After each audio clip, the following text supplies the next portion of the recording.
Where was I? 54, chapter 9. Mark. Whoever is ashamed of me and my words in this disloyal and sinful generation, the Son of Man will be ashamed of him when he comes in the glory of his Father with the holy angels. I tell you truly, he said to them, there are some of those standing here who will not taste death till they see the coming of God's reign with power. 6 days afterwards, Jesus took Peter, James, and John and led them up a high hill by themselves alone. In their presence he was transfigured, and his clothes glistened white, vivid white, such as no fuller on earth could bleach them. And Elijah, along with Moses, appeared to them and conversed with Jesus. So Peter addressed Jesus, saying, Rabbi, it is a good thing we are here. Let us put up 3 tents, one for you, one for Moses, and one for Elijah. For he did not know what to say. They were so terrified. Then a cloud came overshadowing them, and from the cloud a voice said, This is my son, the beloved. Listen to him. Suddenly, looking round, they saw no one there except Jesus, all alone beside them. As they went down the hill, he forbade them to tell anyone what they had seen, till such time as the Son of Man rose from the dead. This order they obeyed, debating with themselves what rising from the dead meant. So they put this question to him, Why do the Pharisees and scribes say that Elijah has to come first? He said to them, Elijah does not come first to restore all things, but what is written about the Son of Man as well. This, that he is to endure great suffering and be rejected. As for Elijah, I tell you, he has come already, and they have done to him whatever they liked, as it is written of him. On reaching the disciples, they saw a large crowd round them, and some scribes arguing with them. On seeing him, the whole crowd was thunderstruck and ran to greet him. Jesus asked them, What are you discussing with them? And a man from the crowd answered him, Teacher, I brought my son to you. He has a dumb spirit, and whatever it seizes him, it throws him down. He foams at the mouth, grinds his teeth, and turns rigid. I told your disciples to cast it out, but they could not. He answered them, O faithless generation, how long must I still be with you? How long have I to bear with you? Bring him to me. So they brought the boy with them, and when the spirit saw Jesus, at once convulsed the boy. He fell on the ground and rolled about, foaming at the mouth. Jesus asked his father, How long has he been like this? From childhood, he said. It has thrown him into fire and water many a time to destroy him.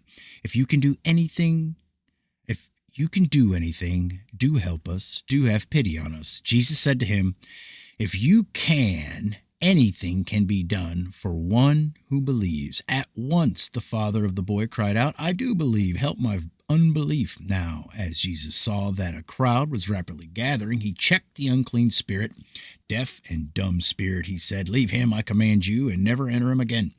And it did come out, after shrieking aloud and convulsing him violently. The child turned like a corpse, so that most people said, He is dead. But taking his hand, Jesus raised him, and he got up. When he went indoors, his disciples asked him in private, Why could we not cast it out? He said to them, Nothing can make this kind come out but prayer and fasting.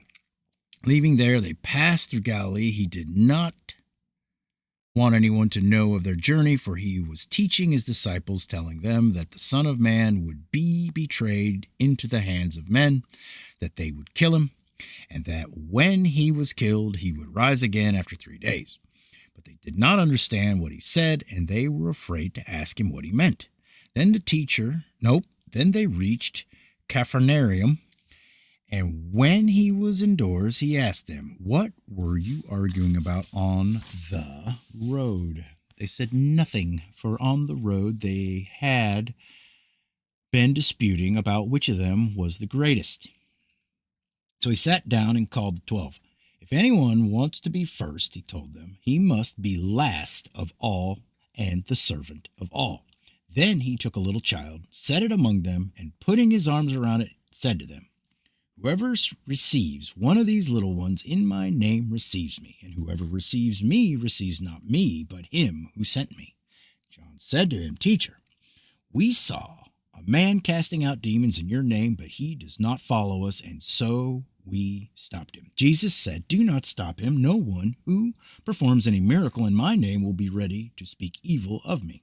He who is not against us is for us. Whoever gives you a cup of water because you belong to Christ, I tell you truly, he shall not miss his reward. And whoever is a hindrance to one of these little ones who believe, it were better for him to have a great millstone hung around his neck and be thrown into the sea. If your hand is a hindrance to you, cut it off. Better to be maimed and get into life than to keep your two hands and go to Gehenna, to the fire that is never quenched. If your foot is a hindrance to you, cut it off. Better to get into life a cripple than keep your 2 feet and be thrown into Gehenna. If your eye is a hindrance to you, tear it out. Better get into God's realm with one eye than keep your 2 eyes and be thrown into Gehenna. Where their worm never dies and the fire is never put out. Everyone has to be consecrated by the fire of the discipline. Salt is excellent, but if salt is tasteless, how are you to restore its flavor? Let there be salt between you. Let there be salt between you. Be at peace with one another. Then he left and went to the territory of Judea over the Jordan. Crowds gathered to him again, and again he taught them as usual. I need a taller chair. Crowds gathered to him, and again he taught them as usual. Some Pharisees came up and asked him if a man was allowed to divorce his wife. This was to tempt him. So he replied, What did Moses lay down for you? They said, Moses permitted a man to divorce her by writing out a separation notice. Jesus said to them, He wrote you that command on account of the hardness of your hearts. But from the beginning, when God created the world, male and female, he created them. Hence, a man shall never leave his father and mother, and the pair shall be one flesh. So they are no longer two, but one flesh. What God has joined, then, man must not separate. Indoors, the disciples again asked him about this, and he said to them, Whoever divorces his wife and marries another woman is an adulterer to the former, and she is an adulteress if she divorces her husband and marries another man. Now, people brought children for him to touch them, and the disciples checked them. But Jesus was indignant when he saw this, and he said to them, Let the children come to me, do not stop them. The realm of God belongs to such as these. Tell you truly, whoever will not submit to the reign of God like a child will never get into it at all. Then he put his arms around them, laid his hands on them, and blessed them. As he went out on the road, a man ran up and knelt down before him. Good teacher, he asked, what must I do to inherit life eternal? Jesus said to him, Why call me good? No one is good, no one but God. You know the commands. Do not kill, do not commit adultery, do not steal, do not bear false witness, do not defraud, honor your father and mother. Teacher, he said, I have observed all these commands from my youth. Jesus looked at him and loved him. There is one thing you want, he said. Go and sell all you have. Give the money to the poor, and you will have treasure in heaven. Then come, take up the cross and follow me. But his face fell at that, and he went sadly away, for he had great possessions. Jesus looked round and said to his disciples, How difficult it is for those who have money to get into the realm of God. The disciples were amazed at what he said. So he repeated, My sons, how difficult it is for those who rely on money to get into the realm of God. It is easier for a camel to get through a needle's eye than for a rich man to get into the realm of God. They were more astounded than ever. They said to themselves, Then whoever can be saved? Jesus looked at them and said, For men it is impossible, but not for God. Anything is possible for God. Peter began, Well, we have left all and followed you. Jesus said, I tell you truly, no one has left home or brothers or sisters or mother or father or children or lands for my sake and for the sake of the gospel, who does not get 100 times as much in this present world, homes, brothers, sisters, mothers, children, and lands, together with persecutions, and in the world to come life eternal. Many who are first will be last, and many who are last will be first. They were on the way up to Jerusalem, Jesus walking in front of them. The disciples were in dismay, and the company who followed were afraid. So once again, he took the 12 aside and proceeded to tell them what was going to happen to himself. We're going to go up to Jerusalem, he said, and the Son of Man will be betrayed to the high priests and scribes. They will sentence him to death and hand him over to the Gentiles, who will mock him, spit on him, scourge him, and kill him. Then, after 3 days, he will rise again.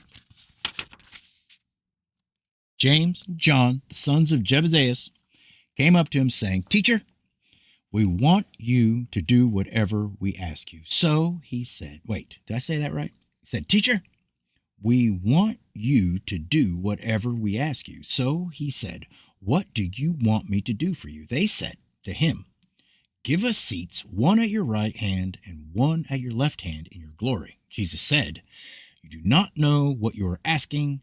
Can you drink the cup I have to drink or undergo the baptism I have to undergo? They said to him, we can. Jesus said, you shall drink the cup I have to drink and undergo the baptism I have to undergo, but it is not for me to grant seats at my right or my left hand. These belong to men for whom they have been destined. When the 10 heard of this, they burst into indignation at James and John. So Jesus called them and said, you know that the so-called ruler of the Gentiles' Lord is... You know that the so-called rulers of the Gentiles lord it over them, and their great men overbear them. Not so with you. Whoever wants to be the great man among you must be your servant, and whoever of you wants to be first must be the slave of all. For the Son of Man himself has not come to be served, but to serve, and to give his life as a ransom for many. Then they reached Jericho, and as he was leaving Jericho with his disciples and a considerable crowd, the sons of Timaeus, Bartimaeus, the blind beggar who sat beside the road, heard it was Jesus of Nazareth. So he started to shout, Son of David, Jesus, have pity on me. A number of the people checked him and told him to be quiet, but he shouted all the more, Son of David, have pity on me. Jesus stopped and said, call him. Then he called the blind man and told him, courage, get up. He is calling you. Throwing off his cloak, he jumped up and went to Jesus. Jesus spoke to him and said, what do you want me to do for you? The blind man said, Rabboni, I want to regain my sight. Jesus said, go, your faith has made you well. And he regained his sight at once and followed Jesus along the road.